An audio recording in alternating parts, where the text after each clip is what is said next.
어두운 밤 불빛 하나 없는 창밖을 바라보며 당신은 문득 생각에 잠깁니다. 검사가 저지른 끔찍한 행위, 그로 인해 한 사람의 인생이 산산이 부서진 이야기 말입니다. 검사는 법을 지배하는 정의의 수호자여야 하지만 때로는 그들이 휘두르는 칼날이 얼마나 무서운 상처를 남길 수 있는지 우리는 잊지 말아야 합니다. 오늘은 검찰의 징계와 관련된 이야기를 해볼까 합니다. 특히 검사가 직무상 이유로 사건을 조작하는 중대한 비위를 저질렀을 경우 어떤 처벌을 받게 되는지에 대한 이야기입니다. 자, 상상해보세요. 한 검사가 자신의 권력을 남용하여 죄 없는 사람을 범죄자로 만들고 증거를 조작하고 진실을 은폐하며 한 개인의 인생을 짓밟는 행위. 이런 끔찍한 일이 현실에서 벌어진다면 과연 어떤 처벌을 받게 될까요?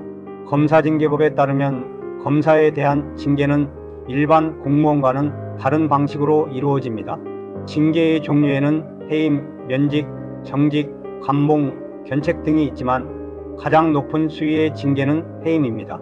일반 공무원에게 적용되는 최고 징계인 파면은 검사에게는 해당되지 않는다는 점을 기억해야 합니다. 그렇다면 검사는 어떤 경우에 파면될 수 있을까요? 검찰청법은 단 2가지 경우를 명시하고 있습니다. 첫째, 탄핵 결정을 받은 경우. 둘째, 금고 이상의 형을 선고받은 경우입니다. 즉, 징계만으로는 파면시킬 수 없다는 것입니다. 만약 검사가 사건을 조작했다면 이는 직권남용 권리행사방해죄와 같은 형사처벌 대상이 될 수 있습니다. 이러한 혐의로 기소되어 금고 이상의 형을 선고받는다면 검찰청법에 따라 자동적으로 파면됩니다. 쉽게 말해 형사처벌을 통해 파면과 같은 결과를 얻게 되는 것이죠. 징계위원회의 결정은 해임에 그칠 수 있지만 해임 역시 강력한 제재를 동반합니다. 하지만 파면보다는 불이익이 적다는 사실은 아이러니합니다.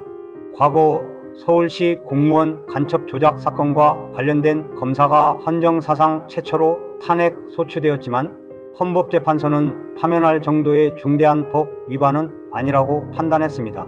이는 검사의 신분 보장이 얼마나 강력한지를 보여주는 사례입니다. 결론적으로 검사가 사건을 조작한 경우 징계 절차만으로는 파면되지 않습니다.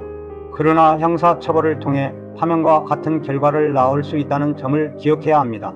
검사라는 직업의 특수성, 그리고 그들이 행사하는 권력의 무게를 다시 한번 생각해보며 오늘의 이야기는 여기서 마무리하겠습니다.